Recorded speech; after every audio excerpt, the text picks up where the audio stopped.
The show really put us back in time where we saw a heel turn that did not make a single lick of sense. What would Sheeta do? Just stand there holding her stick looking confused. My goodness, we're back in time. Swerve, bro, you didn't see it coming, did you? My goodness, we're back in time, and some other moments really weren't that good. It's like we were back in WCW when it wasn't very good, not at its heights, but we also went back in time with some great wrestling and storytelling, like would Sting turn on Darby or throw in the towel to cause Darby to snap and unleash his fury on Grandpa Sting, who's back in time.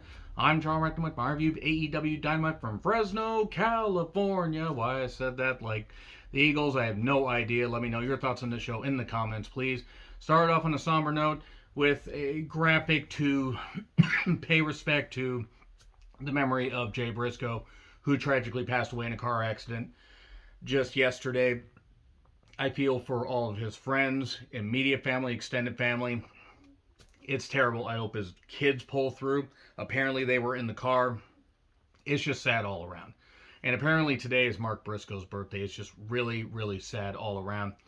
Some may think that this was a network call to not have a video tribute to Jay Briscoe. Maybe. If so, that's a really dickish thing. They could have put those personal feelings aside.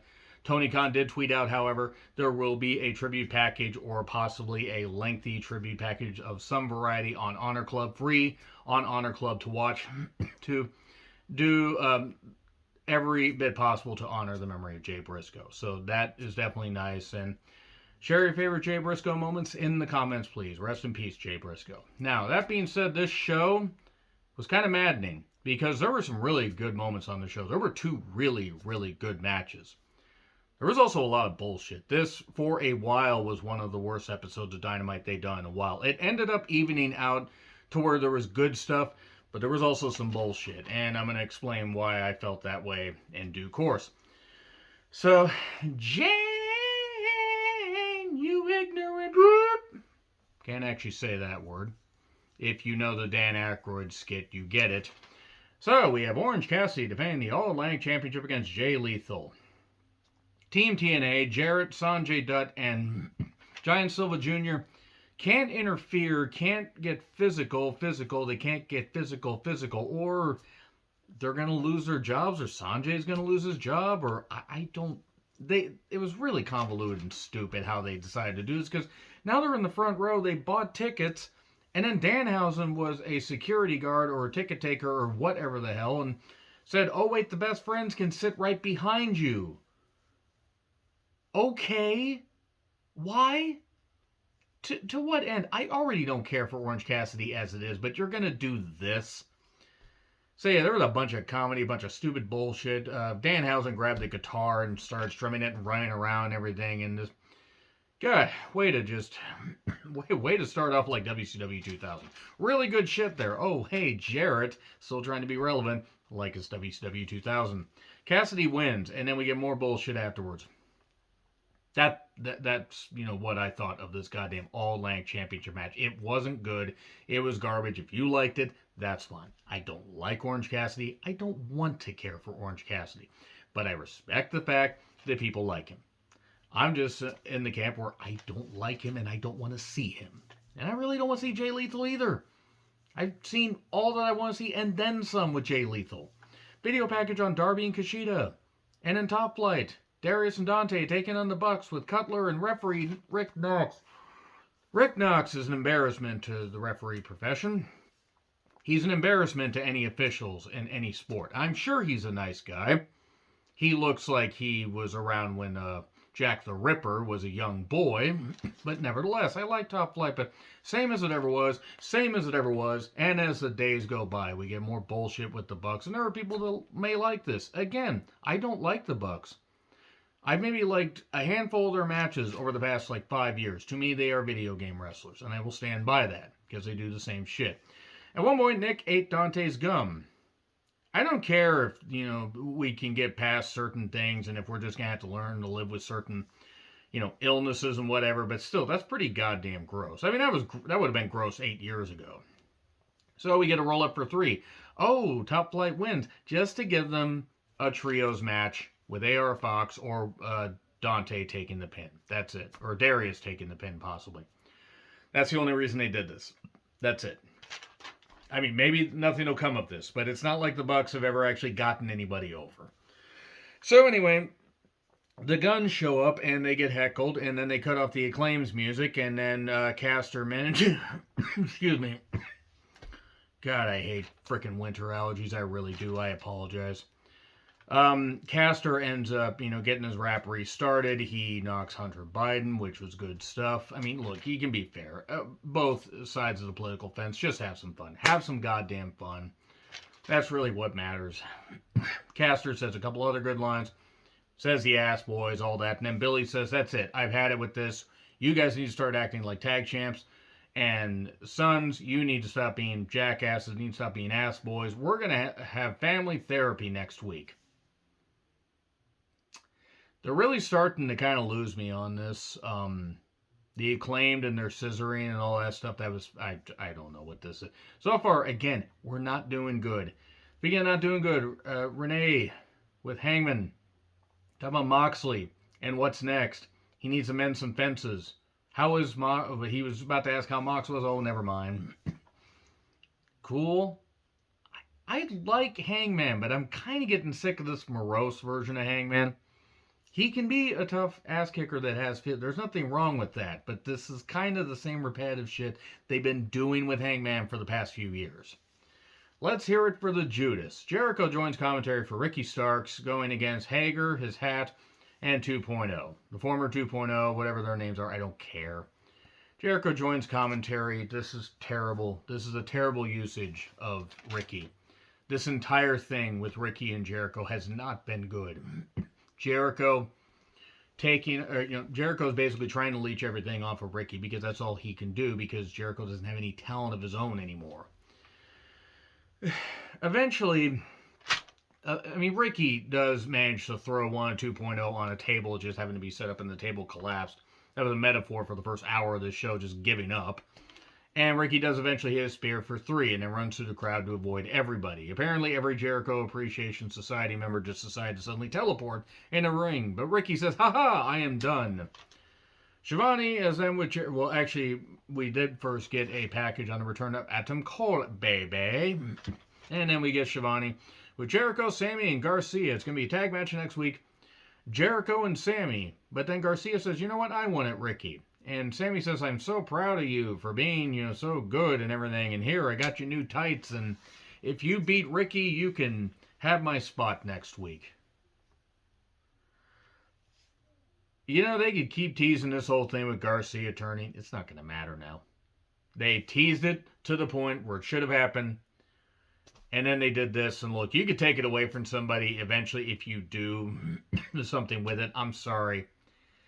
None of this Jericho stuff's any good. It's just not. What was good, however, was Danielson versus Bandito. Really good shit. Check it out. I really can't encompass what they did here. This is one of the best TV matches AEW has put on in quite a while. Bandito is goddamn great. Danielson's really, really good. Referee Aubrey adding credibility here because I love Aubrey. I think Aubrey's great. I know some people don't. That's fine. You can have your opinions, but I think Aubrey's awesome. Great submission trading. We got delayed vertical suplex or delayed vertical for 2, which was really, really nice. Just Bandito just holding him up. Great strength. We get a rope break on, a submission move. We get good near falls. Moonsault fall away slam where it looked like Danielson jammed his shoulder. I hope he's all right. Then we get the 21 plex just for 2. And this is great stuff. Really, really cooking. And then the Bukaki knee. Busaiko knee. Whatever it is. 1, 2, 3. Right in the face. Gross. Danielson wins. And then they had a bit of a flummox with the audio where MJF was doing a video package, but they were like, oh shit, we forgot to cut to the camera shot of MJF talking. And it's just Danielson staring here. And then eventually we cut to seeing MJF right there. And he knocks the fans. He talks about being masked Max. That is really, really hard to say, but it's like, oh, like to do things easy, but when I take that off, even a dragon isn't ready for the man behind the mask. Okay, good stuff. They picked the show back up. Danielson and Bandito picked it up. MJF with a pretty good promo there. I need Sheeta to cane me in the face. I don't care how hard. I don't care how often, but I'm good with it. Tony Storm and Soraya, Defender of Abuserverse, are talking, and Sheeta's just like, why am I being left out in the cold here, considering that Sheeta's really about the only one that means anything? Because I like Tony, but she has not meant anything for a bit. Like, pretty much since losing to Jamie Hayter. I mean, I know she was off for a bit, but since coming back, she doesn't feel important. Apparently, it's going to be Danielson versus Brian Cage next week. Okay, so we cut to Brian Cage and Prince hey hey. They're back there. MJF shows up with an envelope full of money and says, I don't care if you win, don't care if you lose. Break his arm. That can be arranged. And he slaps Brian Cage. And then Brian Cage got upset, but Nana's like, no, we need money, apparently. And there you go. And MJF says, that's hate. Use that hate. Yes, let the hate flow through you. And then we get to Willow Nightingale, all peppy and happy, and just every bit of energetic. I hope that Willow's all right after that street fight. I hope Anna Jay's all right after that street fight. I'm not throwing blame to either of them. Unlike some fans, I just hope they're both okay. Seemingly Willow was since she was wrestling. She took on Toni Storm with Soraya, Defender of Abuserverse, and then I question why Tony was so orange. The orange juice. I'm sorry. I am so sorry. I'm not. She just shows up a little bit later. Again, please just cane me in the face. Please. Shout at me in Japanese. I don't care. I have issues.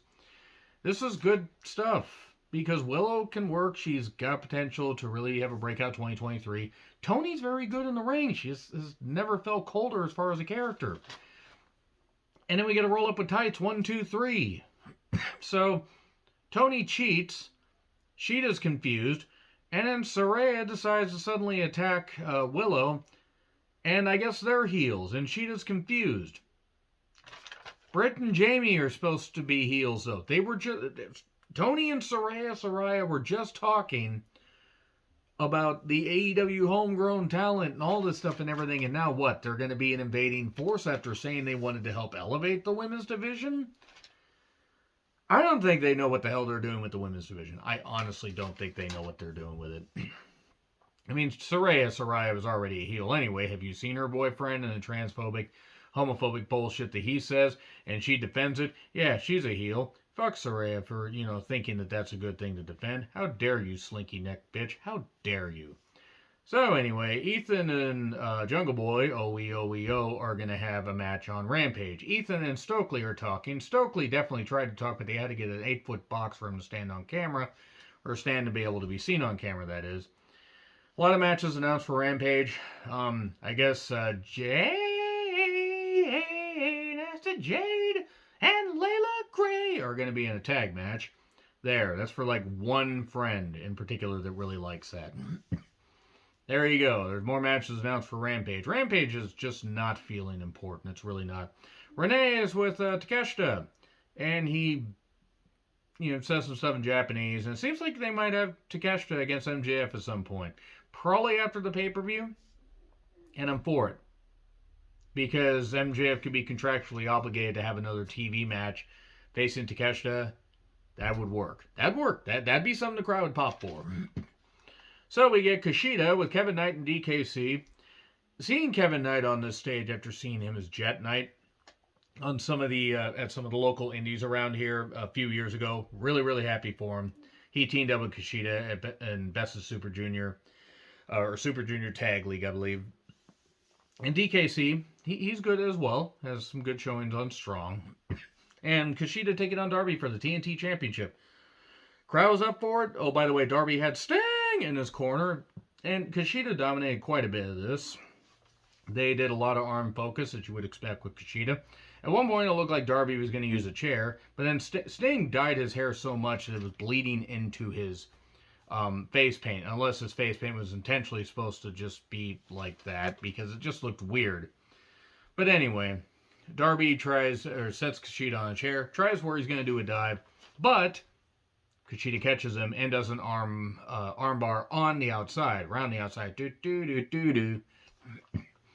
And then goes for more arm focus. This was good stuff. The crowd was with it. They teased a towel throwing. But Sting wiped his face on and threw it in there. And then we get the Last Supper out of nowhere. That pin combination. 1, 2, 3. Okay. Is Sting going to turn on Darby? Is Darby going to turn on Sting? They seem to be hinting at something happening.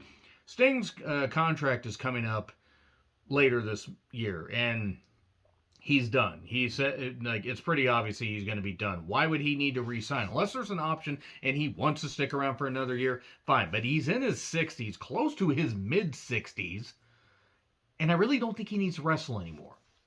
That being said, there were some good moments on Dynamite, but then there were some just weird moments. And overall, this show kind of just it went off the rails on a crazy train. I just don't get it.